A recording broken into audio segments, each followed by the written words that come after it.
सर्वसामान्य माणूस महाराष्ट्रासह देशातला साध्या गॅस सिलेंडरमुळे परेशान आहे. सिलेंडर वेळेवर मिळत नाही.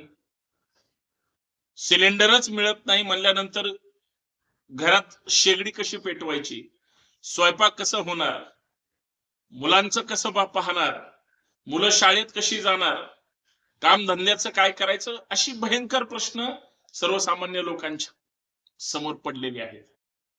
आणि ज्यांचे व्यवसायच हॉटेलचा असेल, हातगाडीचा असेल किंवा रेस्टॉरंटचा असेल, व्यावसायिक सिलेंडर 100% बंद केल्यामुळं त्यांच्याबद्दल तर किंवा त्यांचा एकंदरीत व्यवसायाचं दुकान हे बंद करण्याच्या मार्गावर, शटर डाऊन करण्याच्या मार्गावर असताना आमच्या देशातले विश्वगुरु नेते, देशाचे प्रधानमंत्री महोदय म्हणतात, तुमच्या इमारतीच्या खालची किंवा घराच्या शेजारची जी गटार आहे त्या गटारीतून त्या ठिकाणी तुम्ही गॅस तयार करा आणि त्या गॅसवर तुम्ही तुमच्या घरातला स्वयंपाक करा किंवा हॉटेलचा व्यवसाय चालवा. हे प्रधानमंत्र्यांचे महान बोल. खरं तर हे तेच बोलू शकतात. ही RSS ची विचारधारा आहे, ही राष्ट्रहिताची विचारधारा आहे, ही गोरगरिबांची चेष्टा आहे, ही सर्वसामान्यांची चेष्टा आहे.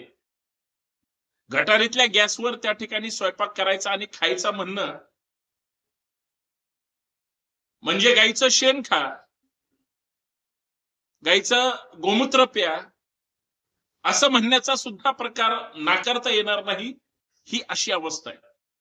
आणि अशाच डोक्यातून असं येऊ शकतं,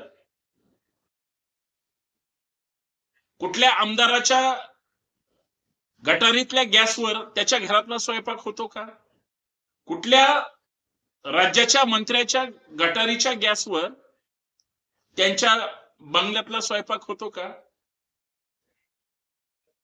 कुठल्या भारतीय जनता पार्टीच्या किंवा RSSच्या छोट्या मोठ्या नेत्याच्या घरातल्या तिथल्या गटारीतल्या गॅसवर त्याच्या घरातला स्वयंपाक होतो का? प्रधानमंत्री किंवा जे काही बडे नेते आहेत त्यांचं जे वेस्टेज ड्रेनेज लाईन असेल किंवा त्या शहरातल्या गटारी असतील त्याच्यावर कुठं गॅस बनवला जातोय का? आणि त्या गॅस मधून यांचा स्वयंपाक होऊन यांनी 4 घास सुखात खाल्लेत का? हा मला पडलेला प्रश्न आहे. आणि याचं उत्तर भारतीय जनता पार्टीच्या, मोदी भक्तांच्या, अंध भक्तांच्या, RSSच्या कुठल्याही माणसाने द्यावं. ही प्रधानमंत्र्यांकडून देशातल्या 150 कोटी म्हणा किंवा प्रत्येक भारतीयाची ही चेष्टा आहे असं म्हणलं तर वावगं ठरणार नाही. सगळ्या नेत्यांचे, पुढाऱ्यांचे, गल्लीपासून दिल्लीपर्यंत प्रत्येक सत्ताधाऱ्यांचे घरामध्ये थेट सिलेंडर मिळतोय. सरकार तुपाशी आहे आणि जनता उपाशी आहे, हे मला तुम्हाला सांगायचं.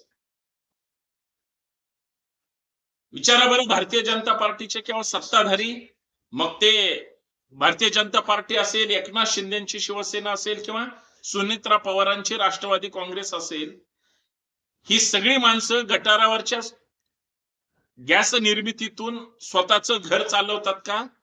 आणि त्यांच्या आसपासच्या, त्यांच्या गावातल्या, मतदारसंघातल्या लोकांना गटारीतल्याच गॅसवर त्यांचा सध्याचा दिनक्रम चालतोय का? आज 13-14 दिवसाच्या वर झालं इस्रायल, इराण, अमेरिका युद्ध सुरू आहे. शहरं त्यांची उद्ध्वस्त होत आहेत, घरं त्यांची अडचणीत आहेत, नेते किंवा सामान्य माणसं त्यांची मारले जात आहेत, त्रास भारताला होतोय. आणि आमचे प्रधानमंत्री म्हणतात गटारीतल्या गॅसवर. म्हणजे ही चेष्टा नाही तर अजून काय? कोरोना काळ आला होता, साधं उदाहरण आहे तुमच्या डोळ्यासमोर. लोक एका बाजूला महामारीनं मरत होते आणि ही मुरदाड अंधभक्त जमात याच विश्वगुरु नेत्यांनी सांगितलं टाळ्या वाजवा, टाळ्या वाजवायला लागले, थाळ्या वाजवा, थाळ्या वाजवायला लागले. दिवे पेटवा, मशाली पेटवा, काय घर पेटवा म्हणलं तरी हे करायला लागले. असल्या मुरदाड निर्माण केलेल्या अवस्थे आणि व्यवस्थेमुळं सर्वसामान्यांची जर चेष्टा होत असेल तर हे दुर्दैव नाही तर दुसरं काय. मला एक साधा प्रश्न पडला, गटारीतल्या गॅसवर जर स्वयंपाक होणार असेल आणि धर्माच्या नावावर जर घाणेरडं राजकारण होणार असेल तर यांना फक्त राजकीय पोळीच त्याच्यावर भाजायची, याच्यापेक्षा वेगळं काही सांगायची गरज नाही. कुठे ते गर्व से कहो हम हिंदू है म्हणणारे. आज हिंदूच्या घरात गॅस नाहीये, चूल पेटत नाहीये, मुलाबाळांना खाऊ घालू शकत नाही, स्वतः खाऊ शकत नाही. बायको घरात कटकट करते आणि हा सिलेंडर साठी 3-4 दिवस झालं गॅस एजन्सीच्या त्या रांगेमध्ये आहे. कधी बायको जाते, नवरा येतो, नवरा जातो, बायको येते, कधी मुलांना पाठवलं जातं, सिलेंडर मिळत नाही. आणि ज्यांच्याकडं ते गॅस सिलेंडरचं पुस्तकच नाही त्यांनी तर उपाशीच मरायचं. सरकारने आता निर्णय घेतलाय रॉकेल पण मिळणार. अहो तुम्ही रॉकेलच्या शेगड्या बंद केल्या, रॉकेल नाही म्हणून लोकांनी घरातला स्टोव कधीच गायब केला. आणि आता रॉकेल कशा पद्धतीनं कुठं वाटायचं आणि काय पेटवायचं. आता पेट्रोल पंपावर राज्य सरकार रॉकेल देणार आहे असं कळतंय. मग गटारीतल्या गॅसवर काय शिजवायचं आणि काय हे करायचं का तो शब्द मागे घेणार आहे म्हणून रॉकेल काढलं. युद्ध किती दिवस चालेल माहित नाही. इराण वाईट आहे, उद्ध्वस्त करून टाका. पण इराणनं जो गांधी स्वीकारलाय आणि ज्या गांधीला भारतात विरोध होतो त्या गांधींना भारतीय जनता पार्टी किंवा हिंदुत्ववादी गांधी विरोधी विचाराचे असल्यामुळे आणि गांधीला टार्गेट करत असल्यामुळे इराणला टार्गेट करतात. म्हणूनच इराण मधलं गांधी हॉस्पिटल उद्ध्वस्त केलं, तिथं लहान मुलं माणसं मारून टाकली. इराण मधल्या रस्त्यांना गांधीचं नाव आहे. कदाचित हाच इराण द्वेष असावा म्हणून प्रधानमंत्री किंवा त्यांच्या पक्षाची किंवा त्यांची आयडिओलॉजी ही इस्रायलच्या बाजूची आहे, अमेरिकेच्या बाजूची आहे. चकार शब्द त्याच्यावर काढत नाहीत. इतर सगळे भारतीय जनता पार्टीचे किंवा RSS ची मंडळी हिंदू राष्ट्राची गप्पा मारतात, भारत हमारी माता है म्हणतात आणि मोदी साहेब इस्रायलला फादर ऑफ लँड म्हणतात.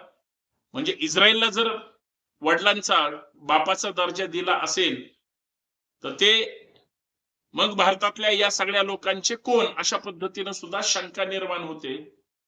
असे विचार किंवा अशी आयडिओलॉजी हे तेच लोक त्या ठिकाणी बोलू शकतात, मांडू शकतात ज्यांची आयडिओलॉजी ही अशा पद्धतीची. म्हणून गटारातल्या गॅसवर आणि गटारीतल्या गॅसवर तुम्ही प्रक्रिया करण्याचा प्रयत्न केला, त्याला तुम्ही आंदोलन जरी म्हटलं तरी पोलीस मात्र ते आंदोलन होऊ देत नाहीत.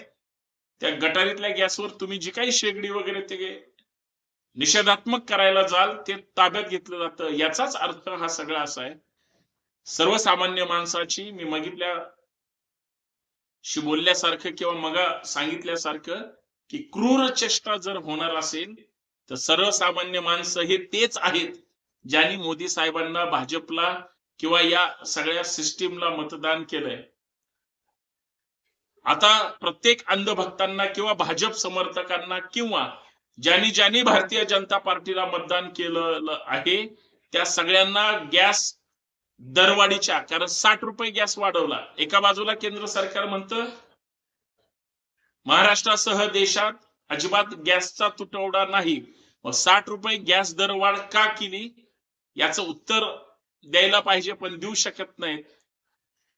सगळे तोंड बंद करून मूग गिळून गायब झालेले आहेत. एका बाजूला इंधन दरवाढीच्या तुम्हाला शुभेच्छा देत असताना भाजप समर्थकांनो, मतदारांपर्यंत गॅस सुद्धा तुम्हाला मिळत नाही. या सगळ्या गोष्टींना तुम्ही कितीही पिचलात, उपाशी राहिलात तरी तुम्हाला आनंद वाटावा यासाठी तुम्हाला शुभेच्छा. बाकी जास्त काही बोलू शकत नाही. परंतु सरकार तुपाशी आहे आणि सगळ्या भाजप समर्थकांमुळे जनता मात्र उपाशी आहे. एवढंच मला या माध्यमातून सांगायचंय.